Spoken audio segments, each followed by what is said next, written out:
to the Rules of the Game podcast. This is our debut podcast right here at the Dodona Manor in Downtown Leesburg. It's the home of George C.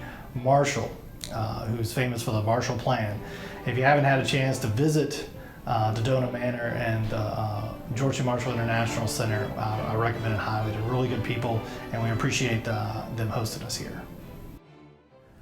Hello, my name is Butch Porter, and you're watching or listening to the Rules of the Game podcast. This is our first podcast and a special edition for the Reimagine Education Conference that's coming up later this month. And I have with me a special guest, Bahar Picariello. Yes. Did I say that even moderately close to true? Pretty close. Close. Well, that's good. Better than most. So the topic that I was tasked to take on for the conference was homeschool dads. But I have trouble talking to myself. Now, people who know me have witnessed me talking to myself. But I prefer talking to other people. This is great conversations after all. So I figured that I would bring in someone who actually is officially the homeschool advocate, right? And that's I am a big homeschool advocate. That's right. Yeah. So and she's a homeschooler as well, of course, and I've been a dad homeschool for a while, so I want to talk about that. But first, I want to bring up just the general or explore like the general conversation of why we're in a special position to talk about homeschooling these days, right? Yes. So we have right here in Loudoun County, Virginia, we have a town hall that happens in a few hours where they're going to be explaining the two different options of homeschooling here in the county and of public schools, the two public school programs for this fall. And one of them is you can go in for 2 days a week, and the other one is you can do 100% Zoom school. Right, the hybrid they call it. So I call it the two options are 2 days in an urgent care center or 100% Zoom school. So, but I'm not sure if that's the most complimentary way to describe it. But it is making people a little angsty. Yes. But so I want to first talk about just given where we are and what's going on, the third option, right? And the third option is, of course, homeschooling. So tell me a little bit about how you made that choice. And So for me, I am, like I said, a big homeschool advocate. I help not only families who are contemplating the homeschooling decision. Many of them are overwhelmed and kind of on the fence with public school and private school. Many of them can't afford private school. So homeschooling is an option for them. And I think you and I both know that even 10 years ago, homeschooling was very different than what it looks like now. Sure. In terms of resources and extracurricular activities and community, socialization, all of it has changed tremendously in the last decade. So I think a lot of people are not informed in terms of their options for homeschooling. Sure. So I do help families there with consulting, but I also help a lot of family law attorneys and educational rights attorneys because, again, they're advocating for their clients and they may not know the rules and regulations for county, state, and they also don't have the personal experience that we have sort of going through the process. Sure. So I love helping families. And for myself, I grew up in Fairfax County in Northern Virginia, so I don't have anything against public school, right. But I also know that education as we know it is very different than how we grew up.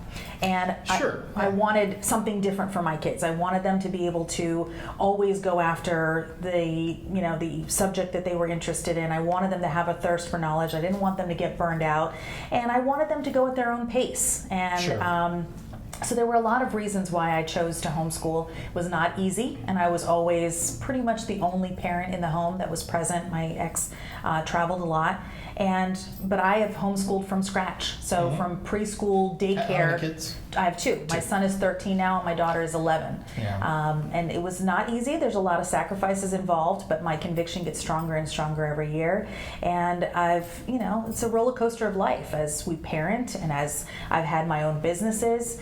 It's been a challenge, but the sacrifices have been well worth it. And sure. We're creating a story for ourselves, and we only have one shot at growing our kids, right? That's raising right. them. That's right. And I'm doing the best I can. I've got two shots. I've got they're 10 years apart. Oh, okay. So all the mistakes I made on the first one, I apologize to him all the time, and I'm like, sorry, son, but we'll do better. Work out the kinks on the first one. We'll That's do right. better with your sister. That's right. Yeah, they're 10 years apart. So Well, let's talk about. I mean, because one of the things I need to talk about is the role of dads.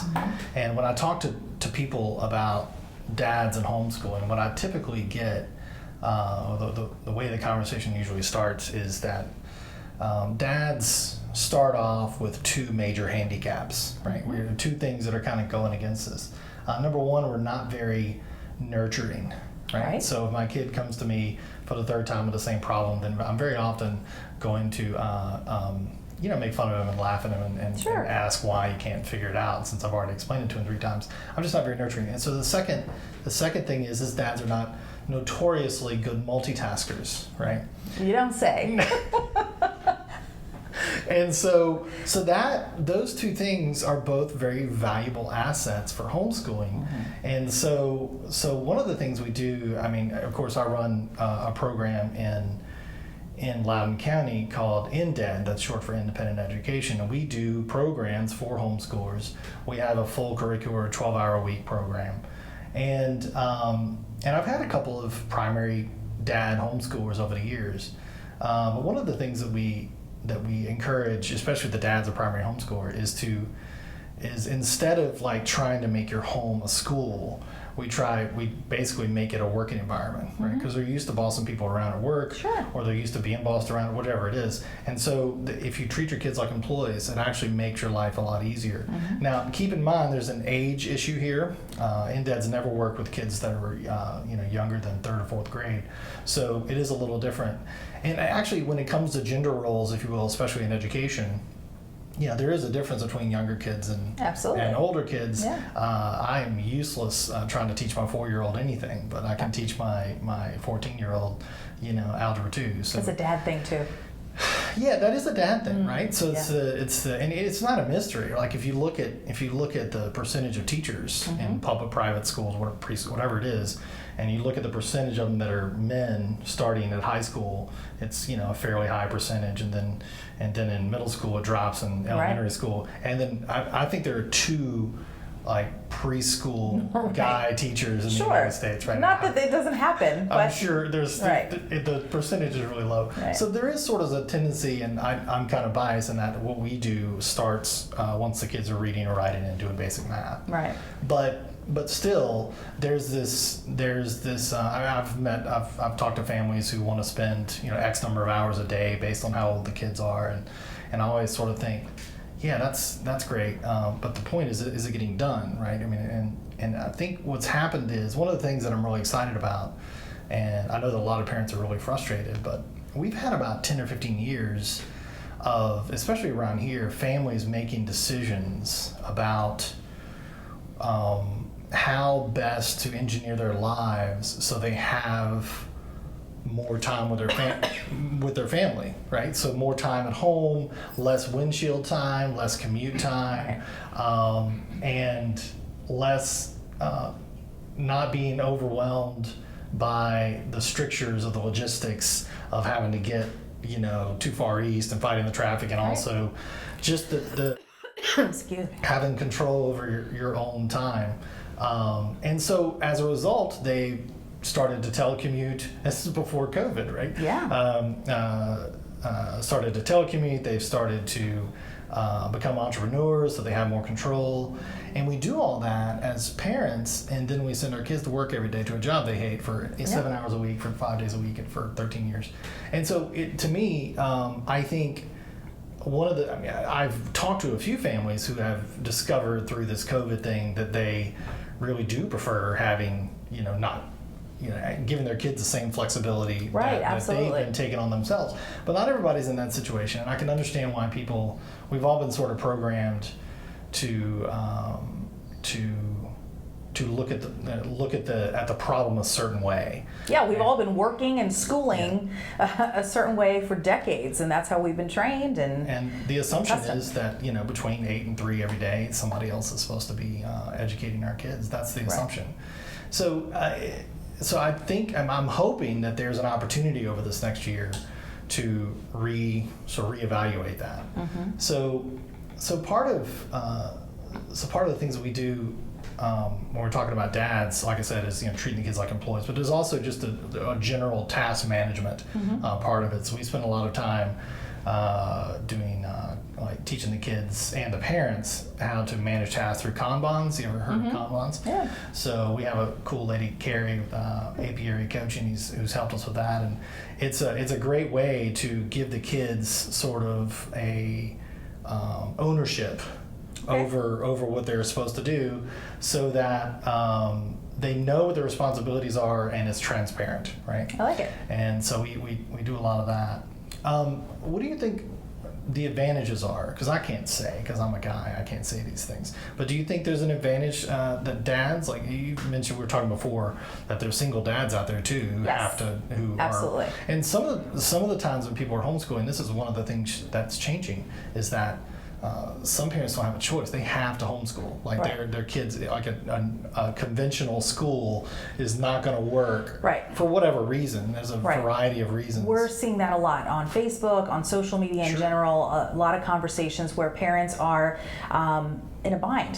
They have special needs kids, they have younger children Sure. who may, who need supervision. So somebody has to be either in the home or they have to have a daycare type of situation. They may or may not be able to afford daycare, so somebody has to be in the home. In terms of the single parent population, well, there are a lot of people that are now considering, they never would have considered private school or they never would have considered homeschooling. However, this year is going to prove to throw everybody out of their comfort zone and out of their box. One way or the other, the kids Absolutely. are home. And there are a lot of single parents out there who, it's not just the single moms who are dealing with custody of their children or the schooling aspect. There are a lot of families who have 50-50 custody. So Sure. there are going to be dads who are part of that discussion, Right. who are going to have to be part of that routine and that structure, especially if there are families who are choosing the hybrid, where 2 days a week they are going to school, the other days of the week they got to figure something They won't have out. anything scheduled. Right. It's asynchronous the other 3 days. Absolutely. It's going to be, a challenge. And so the other parent who has the kids, Wednesday through Friday or a couple days in the Right. middle of the week or 1 week on, 1 week off, the other parent needs to be sort of on board and everybody needs to work together. It is a challenge, of course, Right. for adults, for all of us who have been dealing with this for the last 3 or 4 months. But I think we've all realized that it is not just about us. There are kids that are little people and they have feelings and they have frustrations and Yeah, but they're- that's not true though. It's not about the kids. It's not, well, And I mean this sincerely. I've been preaching this for years and years and years, that it is really about families. Yes. And I think sometimes we get so caught up in the fact, well, we need to make sure the kids, actually the parents need to be kept sane too. Yes, Like, absolutely. we need sanity. Yeah. And I just don't think the best option is to necessarily figure out the quickest way to outsource it, right? I think there's Right. things I that agree. we can do to stay involved. So even if you have two parents, one of them's working and one of them is a primary homeschooler, a lot of times the role of the dad is that other person, is the person who comes home after the homeschooling. So what is that person's role from your point of view, if you had to guess? as the dad coming home at the end of the day. Dad coming home at the end of the day, or even mom coming home at the end of the day. In my house, it's mom coming home at the end of the day, and I love to give her responsibilities, right? And she does take things on. We have things we do, but I wanted to get your thoughts on it. Well, I think a lot of times, the person that's home with the kids, regardless of how old the kids are, by the time the other parent comes home, parent number one, who's been with the kids all day long, is tired, frustrated, ready for adult conversation, ready for a break, ready to go take an hour nap, or ready to be in the kitchen making dinner and you deal with the kids and kind of give some space, right? So I think it's important for the other parent coming home not to be like, oh, well, Where's dinner? Yeah, where's dinner? And this homeschool thing that you are working your magic on. The kids are supposed to come in through the living room and greet me and be perfectly trained all of a sudden. Sound and- of music. Right, exactly. So, So, I think it's important to realize that in this day and age, things are not going to be like that. And just like with anything else, it's important for the parent who's been with the kids all day long to be like, you know what? little Timmy did not do so great with science, and we had a little bit of a challenge and some headbutting going on. Maybe dad or mom can take a turn after dinner and work on that science project, and give the other parent a break. Not only that, but it allows those kids to have an alternative perspective, an alternative view. Kids do get tired of the person that they're with all day long. So it's nice to have a little switch and change up. Yeah, one of the things that we promote highly is this, again, goes back to that Kanban thing, right? So you have this Kanban board that has what they're doing every day. And it's not a schedule, it's just activities and tasks. To do, doing, and done is the most simplest way to describe it. And so what I tell all my dads, usually dads, who are working all day and they come home, is go to the board and just ask one question. Is this up to date? Okay. Right? And when you ask that question, what you get is you get all those excuses. I mean, either it's up to date and not a lot got done, or it's not up to date and that's why it shows that nothing got done. Right. So that's a great way for dads to still feel like they're if they're not the primary homeschooler, or even moms who aren't the primary homeschooler, which is a rarity. It's a rare thing. We're a rare breed, homeschool dads. Yeah. But it's a way for the other parent to be engaged without feeling like they have to, insert some influence. Be the co-teacher or whatever. I used to have, the first time I did a homeschool dads thing, I talked about the stereotypical homeschool dads. Like you have maker dad, and you have musician dad, and you have philosopher dad. That's probably the closest. I'm probably closest to the philosopher dad, mainly because I have no actual skills otherwise, other than just asking questions. I have no musical or making talents, but that's a huge part of it too. Is those sort of extracurricular activities. A lot of my dad friends are, they have some talent or whatever, and so that's their role. If they're homeschooling, is to be the arts and mechanics, influence or whatever. So that's usually helpful. It gives kind of a break in the, break in the monotony, if you will. Well, I don't think any parent can do it all, right? And I think that's important for people to understand, is that whether you're mom or your dad or you're a guardian, there are some grandparents that are going to be stepping into these roles. Nobody can do it all, and you kind of have to play to your strengths, right? So, if mom is great at the English and the history and that kind of thing, and dad helps with science and math. Yeah, and sometimes it's absolutely okay for science and math to be done on the weekend when dad is available, or when mom is available for the other things. Do it over dinner if you have to. Absolutely. I've worked with a lot of families who I'm programmed to start everything in the morning, get done by 11 a.m. Sure. That way your kids can play the rest of the day, or whatever the heck. Because 2 hours a day of homeschooling is plenty. Right. And so, but some families it doesn't work, and so you have to figure out alternative ways of managing that. Yeah. I also think that you mentioned grandmas. I mean, I worked with a family a year ago, maybe 2 years ago, who.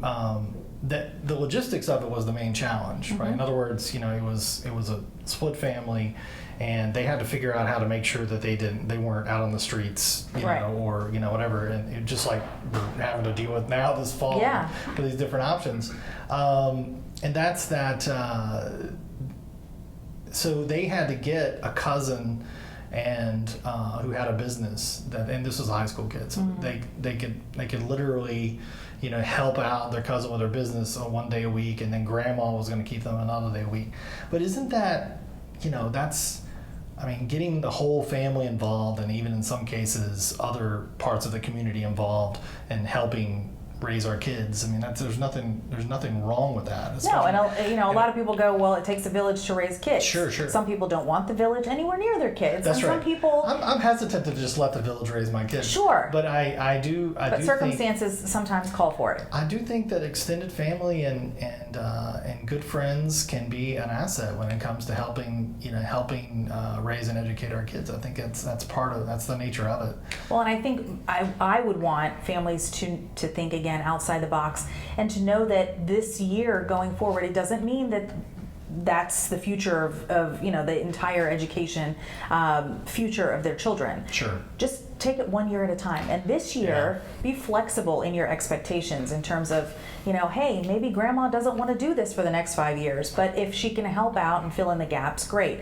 Or if Aunt Sally can do it, whatever the case is, ultimately you're all loving these kids and you want them to be educated. You want them to be able to sort of feel normal again and to have structure and the activities and socialization as much as possible. And I think everybody kind of needs to help with that. Yeah, I think getting the whole family involved is critical these days. I think it's going to be. It used to be grandma will live with us, right? I mean, that was kind of a common thing. And I think we've lost that sort of 4 generations in the same household kind of thing that used to be. Well, some people have it still, but there's still a lot of challenges. I was in financial services for a while, and part of the things that we were dealing with was the 4 generation problem, right? Mm-hmm. Where you have people who are whose parents are getting older, then they have kids and grandkids, and the kids aren't doing as well as you are, and so you end up having to deal with. Well, and everything costs more, right? Yeah, everything's more expensive. Yeah. Now, I know a lot of parents are concerned about finances. This year, everyone has been affected by it. Sure. And so the concern is, well, what is homeschool going to look like? Do I get a tax break? Do I, there's a lot of questions and misinformation out there. Right.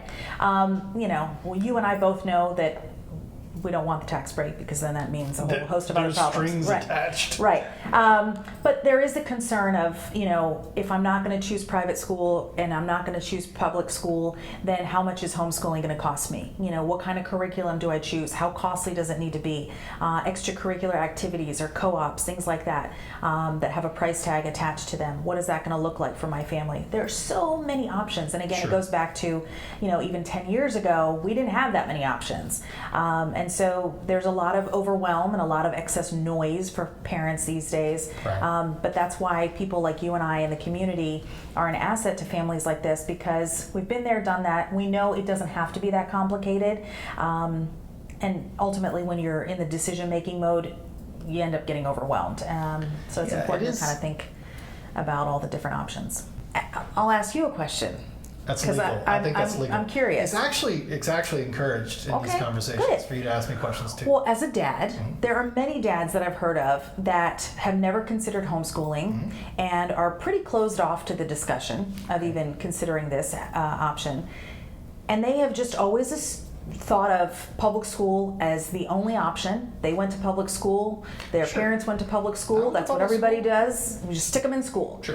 And at this point, now that there's a lot of confusion, they go, well, whatever the public school says. So if the public school says hybrid, you choose hybrid. If the public school says everybody's got to do distance learning from home, then wife, handle it. Just do it, right? Wife. Yes, wife, do what the teacher says, or what the school says. Right. What would you say to dads who have never considered homeschooling and just want to go with the status quo? Like, just do what everybody else does. Don't even think about it. It's always worked. I think. Go for it. I think that what I would say is that I don't think we look at anything else that way. If we lived in a county where everybody worked for the same factory, and everybody worked for, we do have a lot of government employees, of course, but it's not 100% in Loudoun County. It's 40 or 60 or whatever it is. But if everybody was working for the same companies and nobody was out getting their own, creating their own business and beating, marching to the beat of their own drummer and doing their own thing, then I could understand why that would be. I mean, I do understand it, but I think we need to look at education of our kids the way we look at other things, and that is, what is the goal? What are we trying to accomplish? What are we actually trying to get from an educational standpoint for our kids? And then what is the best way to get there? And the best way to get there is not the same for everybody. It's not, that has to be true.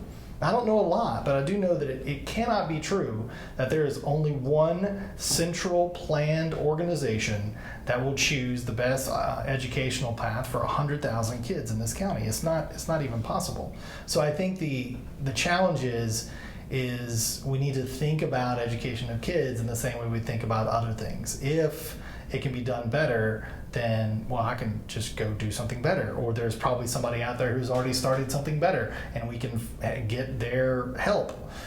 There's a myriad of resources. There's no end to resources. The reason why we are where we are, not the COVID thing and the options, but the reason why we have more people homeschooling is because it's possible. Yes. I mean, it's easier to homeschool now. There's more information out there, more resources, and there's more opportunities than there ever has been. And so I would say that unless you look at everything that way, it doesn't really make sense to look at whatever the county decides. I think for at least some of the dads that I've spoken to, it's one less decision to make. Well, It's no, I one perfectly less understand that. one less thing to think about. Yeah. And so they go, you know what? We have bills to worry about. I've got family to worry about. I've got your safety to worry about. I don't want to have to think about That's what we're going to perfectly do with the fair. kids all day. That's perfectly fair. Yeah. And I can appreciate that. And I actually sympathize with it. I've wanted to check off a box before and not worry about that anymore. Yeah. However, that being said, if there is a problem, if there's anything that you're not getting, then the proper reaction is normally to look at another solution, not look at the same solution and wonder why that solution isn't going to work better or why they can't do it better. Right. It's look for another solution. And like you said earlier, there's so many different solutions. Right. So if the kids, I mean, there are kids out there that no matter what you throw at them, they're going to be fine. Mm-hmm. And in that case, if I was that dad, I would be, I'd be fine. But I think there's so many kids, and the percentage of the kids that this is true for is growing, that are not getting what they need out of conventional educational system. That's even forgetting the whole COVID thing. And we should probably think of ways to diversify the opportunities, and praying that, or just assuming that it's going to be solved by Education Boulevard over there in Ashburn is not. I don't think that's the only approach. Yeah, right? absolutely. Well, you can't just wish it and hope somebody else can, fix your kid or raise your kid or, yeah. Well, yeah, it's a challenge. My dream is that more and more options emerge, right? IndED is an option. There's lots of good options out there. So I think one of the reasons why I continue to talk about these things and promote these things just like you is that I just don't think there's anything that a robust marketplace can't help solve. Yeah, right? Absolutely. And my dream is that over the next year or two, as we're dealing with COVID and dealing with other things, and not just that the homeschool community grows, but that the people who are willing to take it on, take that leap. It is a leap. It is a leap of faith. It is something that requires, more of our time and energy and love. But I think the community as a whole can benefit from having kids in the community during the day. Yeah, absolutely. And not isolated from the community as they often are. So I'm going to go back to one of the other questions, and that was, so do dads have any advantages? Absolutely. Okay, what are some advantages that dads have? Well, and I can tell you that you're a liar. I have the right, because I'm a dad, I have the right to say that it's not true. But. Well, I do believe that, couples in general should play up to their strengths. Sure. And I will 100% get in trouble for saying this, but You I don't have also to. I also believe that You don't men say are things that are controversial. I know. I'm always stirring the pot. I do believe that men are great at certain things. Sure. Not always. There's always an Statistically, exception to the rule. Sure. But I think. I look at my relationship with my ex. There are some topics that he is much better at. Sure. There are certain, he's very artistic. He is very crafty. He can build things. He can crush things with his hand. I cannot do any of these things. Right. The kids would look at me and go, "You are not the fun mom. I am the mom who takes care of everything." Yeah, so do you think that's and then a I risk, crack though? jokes. Do you think that's a risk, like dad just doing all the fun stuff? I've always found that troubling. I don't. Right? You don't? Okay. Coming all from right. someone who I find that did troubling. not have the best marital situation, Okay. I still looked at the fun dad Okay. and go, that's something that I cannot do for my kids, and therefore I want them to have that. I think it takes a mature parent to realize and to appreciate their partner's strengths and weaknesses. No, But you I have got to, you have to understand that you're not going to do all of that for your kids. Do you still want your child to experience that? Absolutely. Sometimes you got to take a step back and go, you know what? It's 8 o'clock at night, and Dad is throwing them around and hyping them up and wrestling, and Well, that's that has annoying. that's right? nothing to do with homeschooling. I know, Like, but you it's do that part anyway. of it's PE. Maybe That's PE right. didn't happen earlier, and so now it's happening, right? Yeah, I gotcha. But as the other parent, you watch that and you go, "This is memories. This is Oh, yeah. experiences. This is love. This is affection. This is," and all of that we know is sorely, sorely missed in families I'm these just days. saying that the kids can have fun during the day too. right? Absolutely. It's legal for homeschool Absolutely. kids to have fun during the day. And you know It what? doesn't have. I mean, I just don't want anybody to get the picture that, and because some people listening may not be, have never been homeschoolers, but the odds of me like sitting down at a kitchen table with a lesson plan or whatever I mean that hasn't happened, and I've been homeschooling since my And kid most was people don't understand that can happen. Yeah. And Dad can drop everything at 2 o'clock in the afternoon and take the kids on a nature walk and have a Right. great old time because he decided he and the kids didn't want to look at the workbook anymore. And that is totally fine. And I think that's an advantage to having the dad. Sure. Now, maybe mom would say, no, we got to stick to the lesson plan. Yeah, There are we some have moms to- that are not that organized either, quite frankly. But I mean, those moms that aren't good multitaskers or yeah, nurturing. do Do you consider yourself exist. a nurturing mother? I am very nurturing, Okay. and I am very type A, and I like to know what I'm doing. Sure.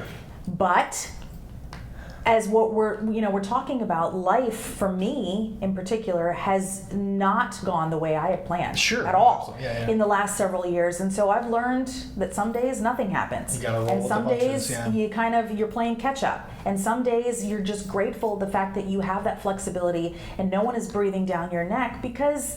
The kids are just saying, Mom, we just want to hang out. We want to snuggle. We want to read books. We want to watch documentaries Sure. instead of reading the textbook.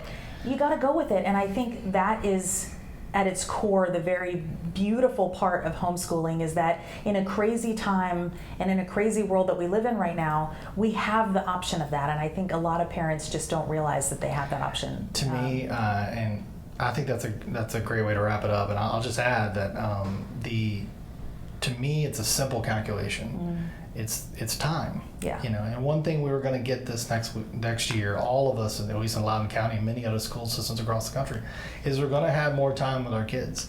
And it's I know that it's daunting, but I'm telling you, even if you choose the whatever options the Loudoun County Public Schools give you, I think the most we can do, the more we can do to get more quality time with the kids, I think the better off our communities will be. Well, I really appreciate you coming on. Oh, it was great. This was a Thank lot you. of fun. I don't think we caused too much trouble. No, we behaved. We'll do it again. Yeah, We'll we try will. to cause a little more trouble.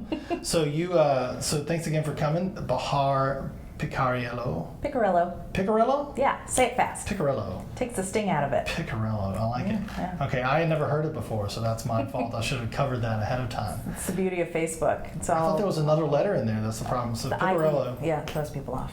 Yeah, it does. Yeah. So, but thanks again, and those of you who are watching or listening, go have a great conversation. Oh, one thing I forgot is you have to give me a rule. So part of the tradition I have to establish here on Rules of the Game is that every guest gets to establish a rule. And we're going to have this long list of rules. Oh. Now, it could be a rule for life, or it could be a rule for homeschooling.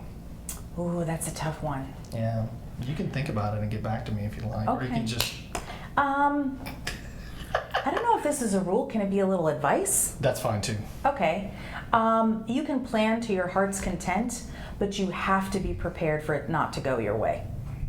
And that was one of the hardest lessons I've ever had to learn. And that goes for homeschooling too. You can plan as much as you want, and That's right. that year is not going to go the way you expected. That is a rule. Yes. That is a rule. I think that's a perfect rule. And thanks. I almost forgot about that completely, but that's something I wanted to start with you. And thanks for helping us kick this off. Absolutely. This And is for fun. those at the Reimagine Education Conference, thanks for tuning in, and we hope you enjoyed it. Bye-bye.